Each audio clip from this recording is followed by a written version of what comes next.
you always think you can do more. And you have to have that, though. You always, if you don't have that, you're not going to be successful when it comes to racing either. How many miles did you get up to? What would you carry as an average? I averaged, for 10 weeks, I think 103 miles a week in 6 days. I took a day off every week. 6 days, yeah. Yeah, and that includes the last couple of weeks. I had about I had 110 a week for about 4 or 5 weeks in 6 days, but pretty much took a day off every week, and something that's helped me stay healthier.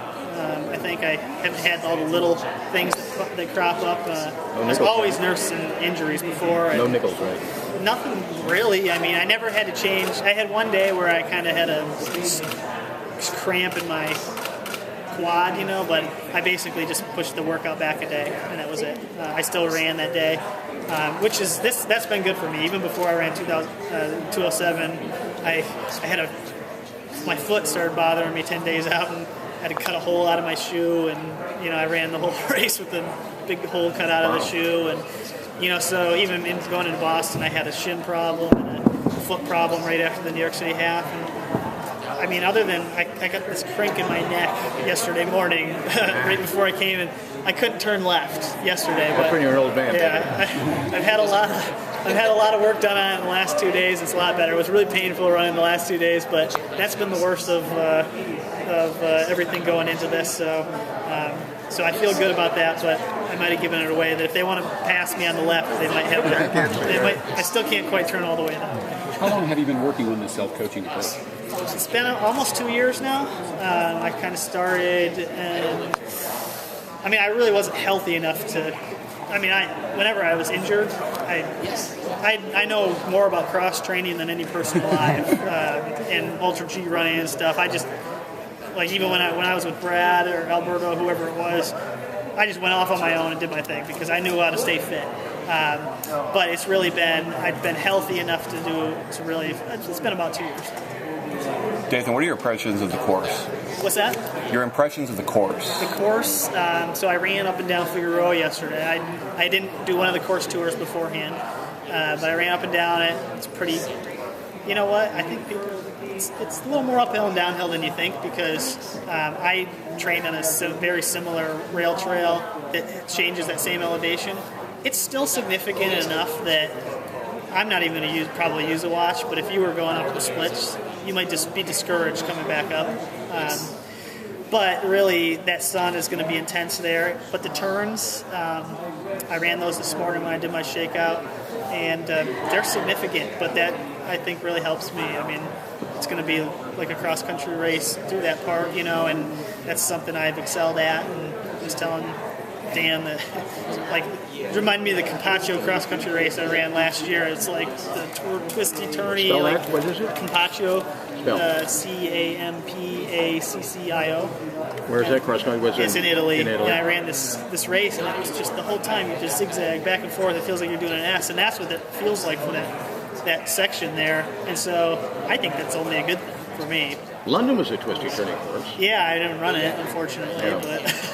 But I know some people said it beat up their legs. It absolutely does, and it eats a lot of fuel because that start and stop like that, it burns through a lot of energy. And so as long as I feel comfortable with my ability to maintain that energy, I think it's a good thing. But that's going to be, I think it could play into some people's minds. Throw something into the mix. Absolutely. And the other part is, with the hot and stuff, you never know what could happen. Your feet get blisters and stuff like that, all those twists and turns, that can be hard. And remember them having the 180 in Houston, and you got to do that thing 5 times, and every time you start and stop, it's just like a car. Your miles per gallon go down, and so it's the same thing here. And just because you're running 5 or 10 seconds slower because it's 80 degrees, you're still using that same amount of energy. You may be running slower, but your heart rate is high, and so I think the course is going to be a challenge. I don't care if it's 2:15, really. That's fine with me. Yeah. Sorry for making you read yourself, but just for heat preparation, what, if anything, did you do to... Tons of layers and time in the sauna. You're one of the overdressers. My wife did so much laundry in the last 2 months that she she was looking forward to the break just for this. So overdressing, and then you spent time in the sauna. In the sauna on some easy days, and that was really just over the last 2 weeks. So you get everything you need within. You get 75% of what you need really in 5 days, and in 10 days you get everything you need. Gotcha. And you've been out here for how long? Thanks. Just got here yesterday. Okay. You mentioned you're really happy with your fitness coming in. Are there some benchmark workouts that you've done in the past, and how do those compare? Yeah, I did. My training was definitely different. My intervals were a little bit better than Boston. I did very similar interval work, a little less total volume of months-wise. Maybe instead of 15 weeks of doing it, I was more like 10, but they were a little bit better. And then some of the long tempo stuff, I didn't do as long of a tempo run, but I did as many that were longer, and I did ones that were better than anything I did before Chicago those years that I ran. So I feel good about it. It's just it's very mixed, very much a mix of those two training programs, kind of Chicago those couple of years and what I did in Boston. So you're considered a veteran, even though you're only 33 years old. So do you find it takes a little bit longer to recover compared to when you were 25? I'm glad you say that I'm only 33, because everybody keeps saying that like it's a really bad number, and I don't think 33 is that bad really, especially when you got Meb kicking 40, in the field. And so I feel good. I have a lot of pop in my legs lately, and I think that it's more the change in training. I just feel comfortable with the level of training that I've been doing, and so I think before I was overtrained quite a few times from my own self, my own doing, because I always thought I could do more. I was trying to get to the next level instead of being happy with the workouts that I've done. And so I've matured a little bit into that, where I can be very happy with the workout and know that I don't necessarily have to prove it in the workout. And so, but at 33, it does take a little more to recover than when I was younger. Yeah.